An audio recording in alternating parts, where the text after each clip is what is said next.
Good evening from Vietnam. Good afternoon to you, Maleha. Thanks a lot for spending your afternoon to join our program to share your story, your work, and your wisdom to the audience around the world. And on behalf of the listeners, we want to say thank you. Thank you so much, Aha. Really, really a pleasure to be with you in your great Hey, network. yeah. And you haven't come to our country yet. Now you have a new friend, new family here. So if your family decided to visit our country, please you let us know, and we would love to take you guys out. Okay? Thank you so much. Really, you are living in beautiful country, Vietnam. Inshallah, يعني, soon we'll meet in Vietnam. Absolutely, absolutely. And this conversation is for us to know more about you and the work you do. And it's very honor in our culture if we can have you to share a little bit of that for us. Would you please do that to tell us who you are and what you do? Thank you, Haha. Uh, my name is Maleha ALfoudari. I am president of International Coaching Federation Kuwait chapter for 4 years. I'm a civil engineer, worked for 32 years in Kuwait government sector, Ministry of Public Work, and oil sector, 18 years, Kuwait National Petroleum Company. I was heading the permanent coaching culture committee in oil sector for 20,000 employee, and my journey in coaching started before 10 years, and I'm professional certified coach in ICF. Wow. And prior to this conversation, during the technical issue, then we had some conversation beautifully, and I want to re-emphasize that again. Uh, as I remember correctly, your boss was saying that you have been doing a lot of coaching even before you know about what coaching is about, right? Tell our audience again on that one, please. Yeah, my leader, my boss, and it's telling you how the effect of the proper true leader when he guide his employee to the path that he find strength in them.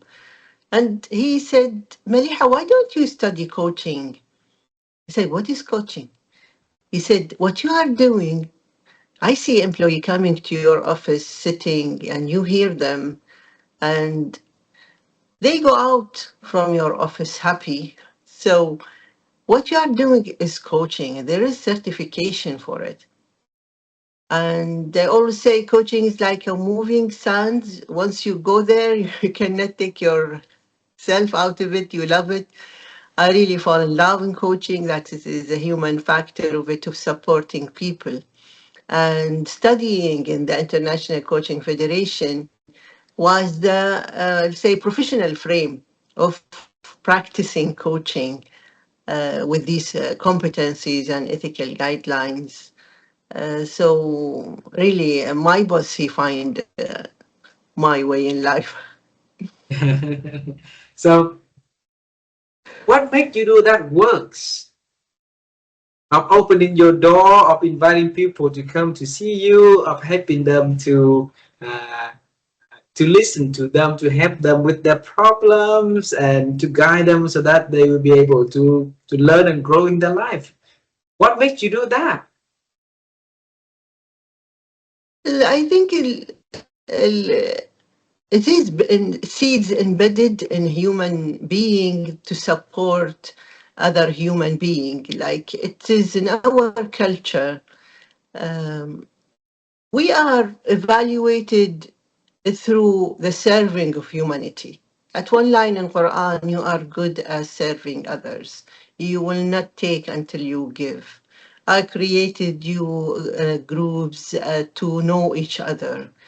So supporting other human being is part of our culture, and we will be rewarded upon serving humanity. One line God mentioned, he said, what is your effect or outcome after death. So I was always asking my question, what is my contribution to humanity after death?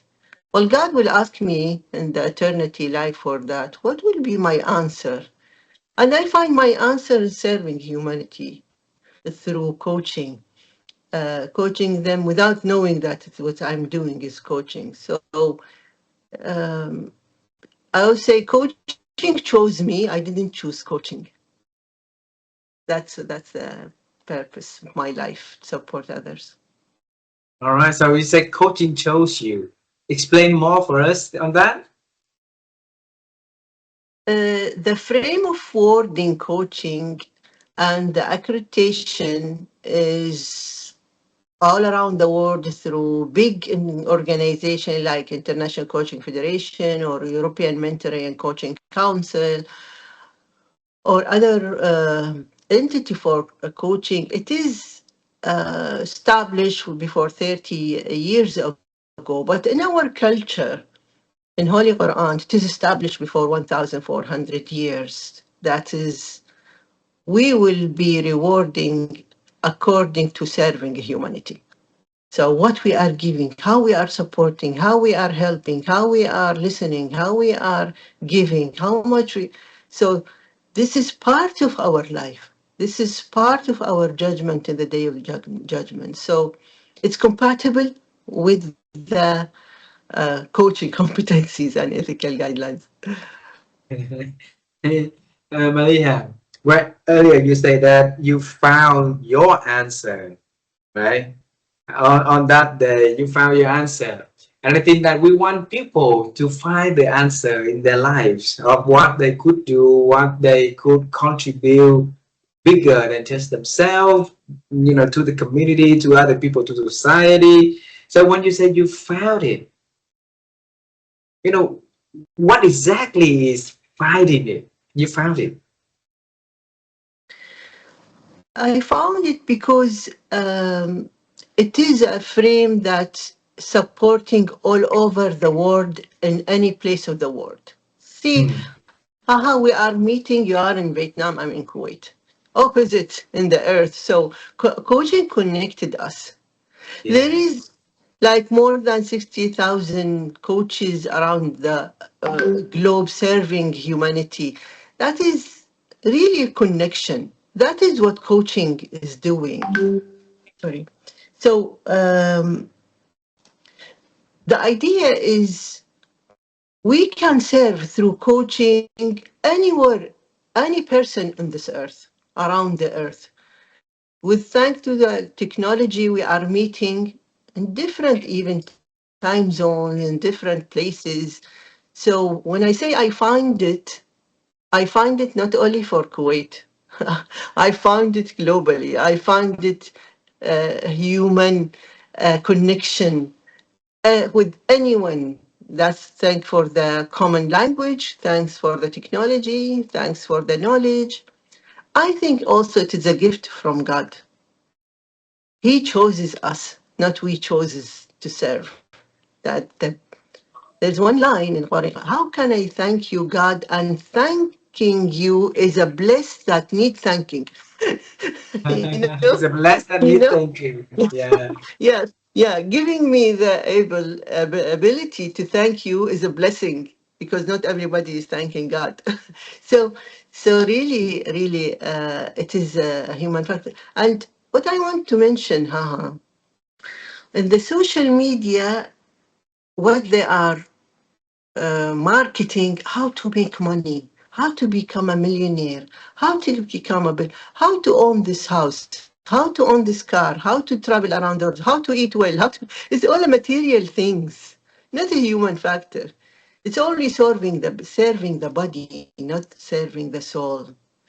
I'm searching for happiness. And what about if person have a cancer? How will be happy?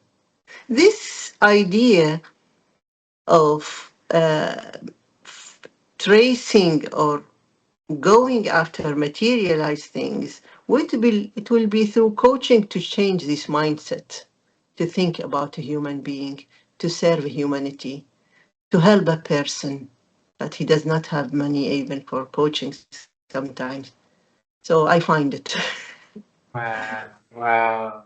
And when I grew up in a very poor community, and I want to travel time with you, okay?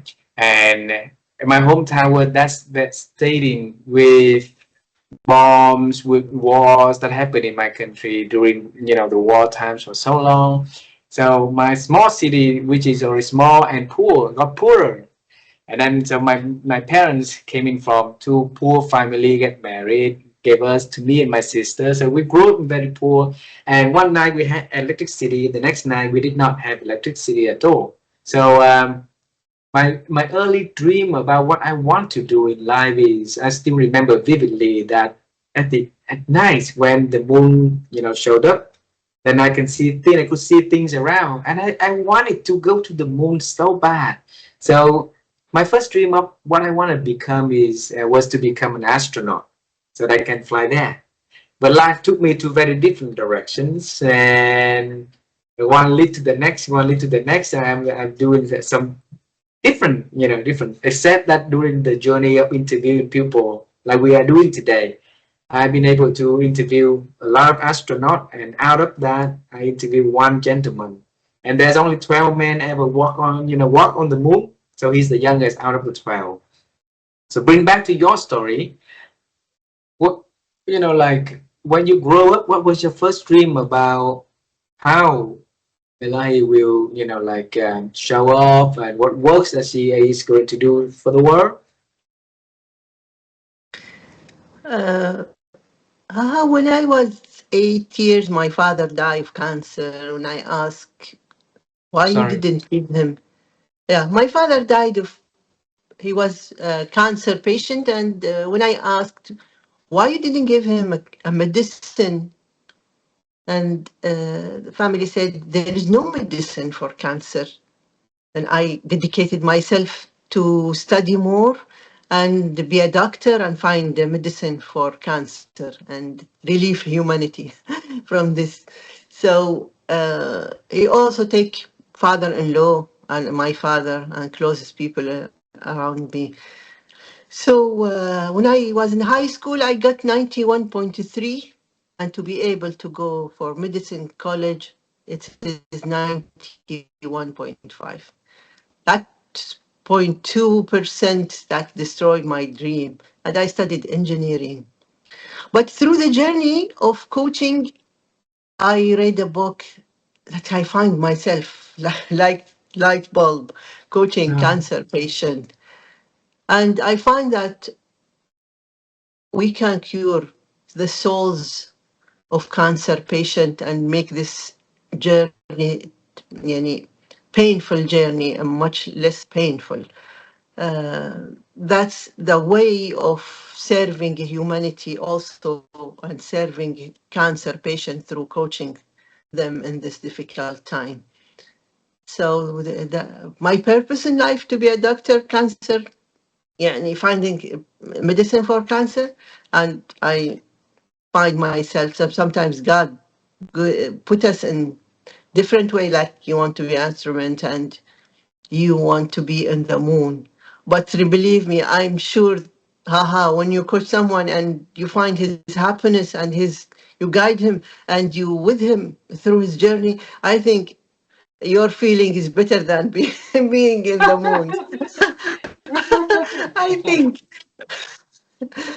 Yeah, absolutely, absolutely. I think the moon is the metaphor of light, of brightness, right? Of seeing. And the work that you've been doing is to help people to see that light through, the darkness that they've been through.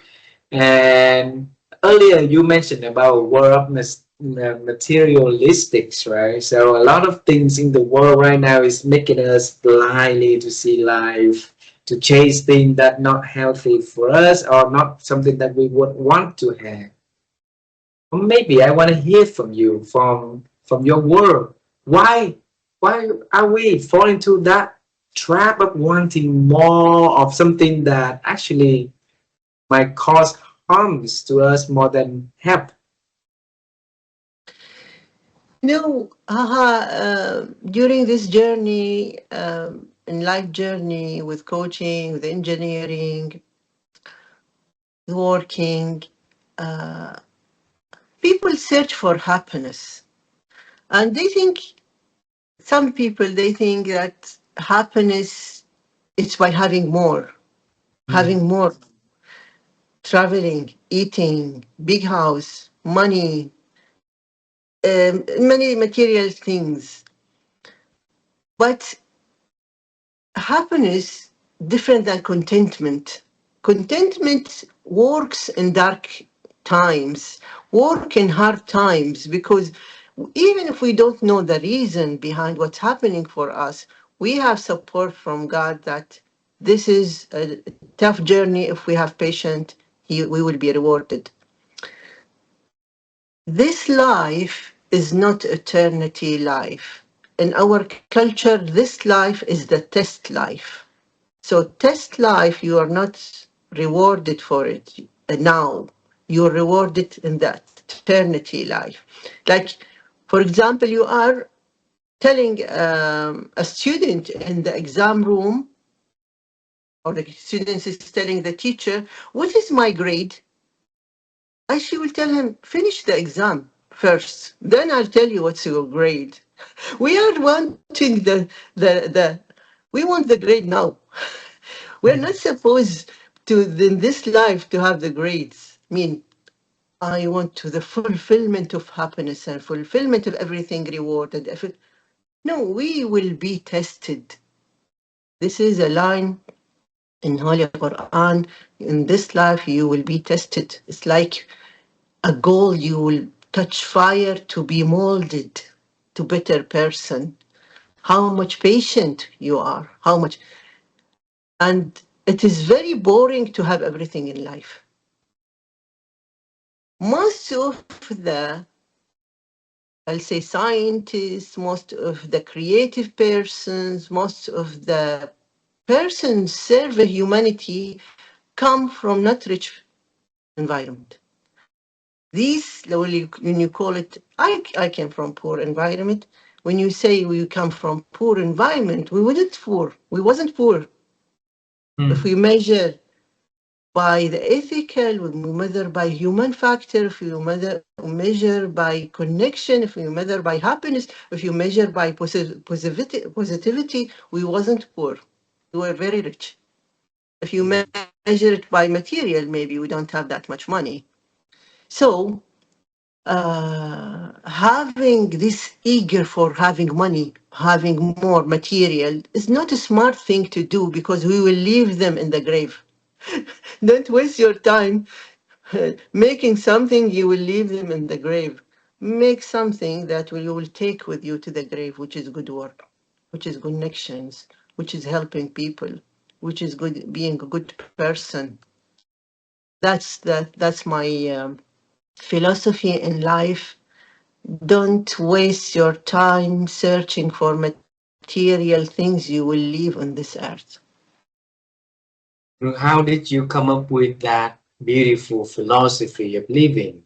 And I think that, the way the reason I asked for it is because when you tell us in this interview about that, your journey of suffering, of growing up without your father being present, and you trying every day to become a medicine doctor so that you can cure the world from cancer. So inside of you, there's there's a big engines of driving to help people to solve the big problem, to do some good. Where did that idea coming from? It came from one line in Holy Quran saying you are distracting by having more and more and more until you visit the grave. And he chooses the visit, because we will go there another, we will go out from grave. We will not stay from the grave. It's a clear line in Quran. Human being distracting, they want more and more and more of material until they visit the grave. So even when I say that, when you buy a mobile, you have a catalog. When you buy a car, you have a catalog. When you buy a television, haha, you have a catalog. In our culture, our catalog is Holy Quran. He told us everything, even before going to the bathroom. Before entering bathroom, you should say this and this. Going outside of the bathroom, you should say this and this. You connect with God, He will be with you every time. You are not alone. God is with you in your heart. So support others. If if anyone, if you hurt anyone, you will not have a mercy from God. So we've been designed with a catalog to tell us how we works. And this catalog tell us when you want more material, you will leave them and you will not be rewarded. You will be rewarded only when you serve humanity. So I didn't bring it from me, haha. It's not Maleha. It is just reading my catalog, what is saying how would I function very well. Wow. I want that. I want that catalog for everybody. So that so that we have the guiding stars every day, every moment in our life, in our way of doing, of thinking, and look at the world. It would be a lot different if we can have each have that north star, that catalog inside of us, right? Um, So through your clients of coaching, normally, those are the people who leading, who in the, like a managerial role, a leadership role. So what normally do they come to Maliha for coaching for? If I'm when I was in the organization, I was heading the coaching culture committee. If they want for life coaching, if they want for team coaching, if they sometimes I do group coaching, leadership coaching, well-being coaching, sometimes relationship coaching, sometimes with they bring with their children teenager coaching. So different type, but mainly, haha, I'm specialized in organization culture of Mm. coaching, a well-being culture in organization. That I won the Prism Award, honorable mention for Kuwait National Petroleum Company when I applied for organizational coaching culture prize. So why I choose well-being when I studied positive health coaching in RCSI Ireland. The professor, Dr. Christian, he said, Maliha, why don't you do leadership coaching? You are having 32 years of experience. Very easy for you to do leadership coaching. Why you want a well-being? I said, I don't want executive to be more wealthy. I want them to be healthy and happy because this is not my language. I know how to coach for leadership or executives, but that's not the one closest to my heart. I want to help people in their mental well-being, social well-being, financial well-being, career well-being. You know, these things related to their lives, not their bank account. Mm. You seems to be a person that really knowing what you do, knowing despite all the people out there like asking you, hey, you have a lot of experience in here, let's do executive coaching, but that is not something close to your heart, right? And in life, there's a lot of people living life without clarity, without being able to see things clear in your life. And then you leave and you go, and then there's a fog in front of you, foggy in front of you, right?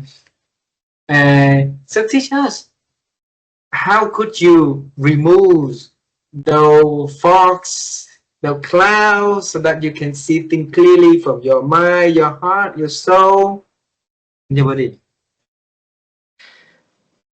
Before, like years, I was joining one course, and there was a coaching question What do you want in this life?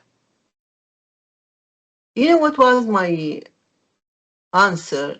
What was this is the goal we will work in the course about. This is the goal of the class we were joining. And when I was thinking, I said, my goal is to be prepared to meet God, this beautiful creator of the oceans and the planets, the moon, the sun, the flowers, the animals in the sea, thousands of plants. What a beautiful creator we have. When we meet him face to face, I don't know how it's going to be. How do I prepare to meet God? This question, this goal in my life, I want to be prepared to meet God. I want to be prepared that I don't, I don't, I want God to be happy of me, not angry of me. I don't want, I don't want to, I mean, this meeting, important meeting, to be the best moment of my life that I am proud. I did not do anything in this life that harm human. So what took me to that, I'll always question myself. I'm 57 years old. I don't have time like the time past. What would make that meeting a happy moment for me? This is serving God. This is make God happy about me. It's not eager for heaven or afraid from hell. It is worshiping God because he deserves, because he's a beautiful creator. My son is studying medicine. I told him, Abdul Wahab, you are the only student who knows what God created. See how create the brain, the heart, the kidney, the systems. Anything else will create studying will not study how great is God. So what's really make me clear on my vision that next second haha is not guaranteed, next hour is not guaranteed. How can we have serving this second by second for our eternity life? And I do this through coaching, by supporting human being that make them happy. So I have a credit in the eternity life. And prior to this, you tell us that the coaching is the way for a lot of leaders to, a lot of people come to you and remove all the mask, the thing that hold themselves back, as and trust is built from there, right? And not all coaches can do that. So, what is your secret in doing so? It has to be genuine, haha. You are Mm. not acting. You are really helping. And they feel that through listening. Listening is the skill that they know that you are giving them the most precious thing you have, which is time and presence. You are not thinking of your past or future or your boss or your project. You are with them in the moment through the body language, through connection, eye connection, through listening, through challenging their wrong biases and beliefs that's holding them back, through supporting, through continuing supporting, through believing in them that they can. You know, in the Holy Quran, there is one line that God is saying, you are human being, you are my successor on earth. Now, for God's sake, what make this person not reaching what he want if God believe in him as his successor? See how much empowerment God is giving us. We are his successor on earth. What's stopping us? Why we are limiting ourselves? We can reach anything we want if we want it really. We are successor of God. We are unstoppable. That's the feeling they feel when I coach them. I believe in them. I believe in this human being even more than if they don't believe in themselves enough. Wow. And when you realize that listening is important, you took the course to learn listening, and then you also went back to the Holy Quran, and then you look for how many lines in there that is about listening. And how many? How many was that? 150 lines. Tell us why you make that curiosity to look into the Quran and starting to counting, because it's the big books, right? Big Yes. one. Yes. Yeah.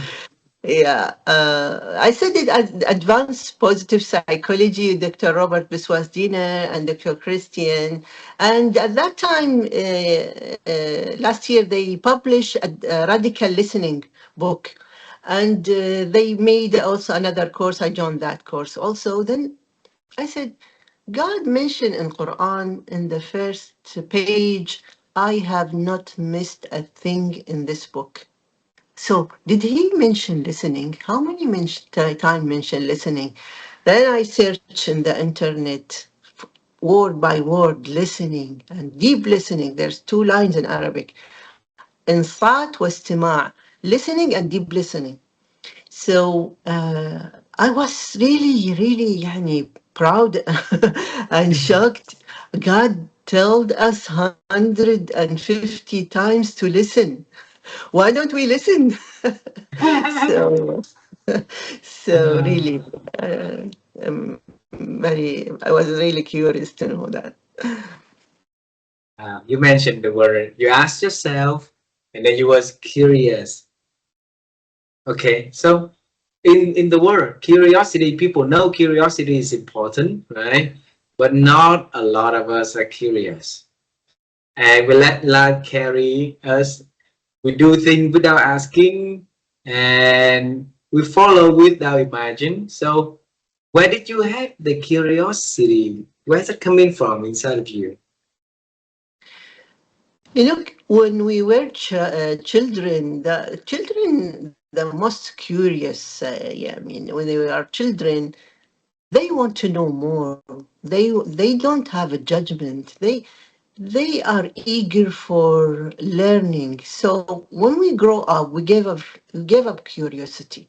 We think we know, or we think what other person know, or we don't care, or we don't. So we lose curiosity. And some people are not comfortable in not knowing. Mm. They think they know everything. It's like fixed mindset and growth mindset. If someone say, I know everything, or not new generation will tell me what to do. I've spent 20 years in this job. I know everything. You know that he is not comfortable in not knowing. He is having a fixed mindset. He think he reached the ultimate knowledge. And this is really ignorant. So being curious, being comfortable in not knowing and gave up the learning and make a space for a new learning. Make a believe in this person that he can teach me something. That's why I always encourage reverse mentoring in organization. Learn Uh-huh. from new generation. It will bring bring much closer to your boss. He is learning from you. He is giving you examples that there is a space to learn more. It make a great connection with your employee. So curiosity is very important. Uh, we we got to ask without judgment, and we are able to learn. And also in the Holy Quran, there is one line: we learn until the end of our life. We will Uh-huh. keep learning. Learning is very essential in our culture, that we continue learning to the Wow, last day. that's why you keep on looking for something to learn from individual to learn. And you're very eager at the beginning when you talk about our country also. So that learning is always inside of you, right? And to me, you are the person, you ask yourself a lot of questions. And so I'm just curious to know, what is the biggest question that you normally ask yourself every day? Very, very important question, Haha, you are asking me now. And this has come from philosophy. We are not ourselves. In Holy Quran, it said that if you think you are yourself, uh, you are ruined, you are damaged, because this self sometimes goes for material things. And if you follow yourself, you will not have a judgment or a say or a decision, or you cannot say no because you think this is yourself. So this is a good self, and there is a bad self, and you are the one who can use the learning, the brain, the thinking to decide. In every word you are saying, you are deciding. In every action daily, you are deciding. So thinking that we are ourselves can make illusions of self-guiding us, not we guide the self. So this philosophy that we have to be always alert what self is guiding us to. Now, answering your question, the question is always, and anything I say and anything I do, will God be pleased?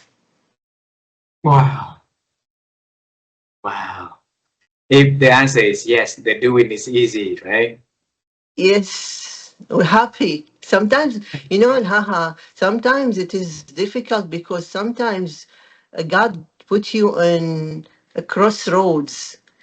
Even your value and God, or even your bonus, your boss, happy, your organization requesting you some things, or so it's not always happy time. It's sometimes difficult time. And one time, I'll tell you a story. One time, my boss told me, "Your employee, she's taking 2 hours breastfeeding, and this is by her, yani, by the law, by the regulation, she can do that. I want you to tell her either she withdraw these 2 hours or I'll fire her." Hmm. Now, this is a test from God. Shall Maliha upset her boss and lose the bonus, and lose the courses, and lose the promotion, or shall she follow what God said to be fair and justice with this employee? Sometimes this is very difficult. So it's not only happy hours, it's not only happy decisions. So of course I chose without even thinking. I stood by her, and he fired her the second day. I went to the CEO. It was very big thing. And the CEO decided, no, it's her right. And he transferred her to another department, other than this one manager. But you can imagine what this manager did to me. I would Wow. just the wildest imagination. Go to the wildest imagination. But do I do it again? I'll do it again and again and again. Whatever please God, I will do, regardless. Wow. You look at the world today, firing everywhere, right? Company protecting the bottom lines, letting go of what they've been called once weighted assets. Right? So leaders are not demonstrating what they're really doing, what they really saying, what the company is supposed to be doing, and helping. So I wish that each of them will be able to answer that question like you asked, okay, you ask yourself and find the alignment between them and the message that they're gonna, respond to their gods by the time that, they come to that day, and hope that that would alter their decisions today, every day. Thank you for sharing that. Thank you. Yeah, I have two last questions for this beautiful conversation. Okay, and my wife and I, we always be on the quest to have people to improve their ability to think, Maleha, because we believe that if we think right, then we can feel right, make better, and make better judgment and action. So from there, our results will get better. All right. So if you've been working with a lot of amazing people, you have people to think better. Your work is on a constant of improving, of learning, of growing. You've been guided by the Quran for becoming a better individual yourself. So we wanna hear from you. How have you been growing your ability to think over the years, Malia? Yeah, thank you for that. I am always eager for learning, and you will never see me, haha, during any time of my life not having two, three courses at the same time. Always. Because, for example, I want to learn about well-being. I do all my search. Who is the best in the world in well-being? I find a center for positive psychology, well-being in Ireland. I studied and paid a lot to know, to learn. So keep learning from the best. Be humble, because when you keep learning, you know that you don't know. You know, when you keep learning, you know how much you are limited, because there is ocean of knowledge. And knowledge now is available. ChatGPT, AI, Google, YouTube, podcast, you, you name it. Uh, Knowledge is free now. There's no reason not to be knowledgeable in any field you want. Connect with God in any religion if you are, because sometimes it will be hard. You need a higher power to be with you. Believe in yourself. You are successor of God on earth. You can do whatever you want. Serve humanity to be ready for God meeting. Keep learning. Never broken a heart or never hurt a person. I think this is yeah, enough. That's beautiful. That's beautiful. Now, if I bring you to travel time, one last time, okay? And we're gonna come to a moment that I think is challenging for you also. When you got 91.3 and 91.5, you will go to the medicine school, right? So it will be different. Ah, that path got chosen for you, okay? And at that stage, now you and I will come and talk to that Maliha, and you're gonna tell her something, something about the future, something, some insight, some tips, some anything that you want to talk to that Maliha who failed to go to her medical school after, after years of pursuing that. And you tell her something. What would you tell her? Tell her that at that time, Maliha, you did not realize the message of Allah. You did not see what Allah and God chosen for you.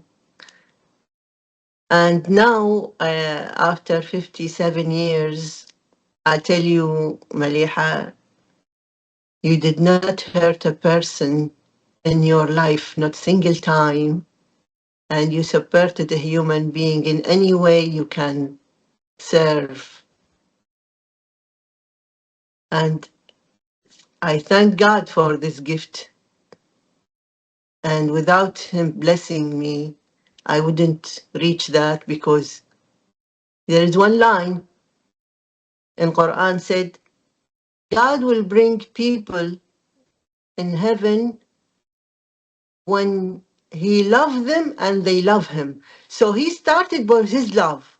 So when we love God, doesn't mean that we did it's by ourselves. He loved us first.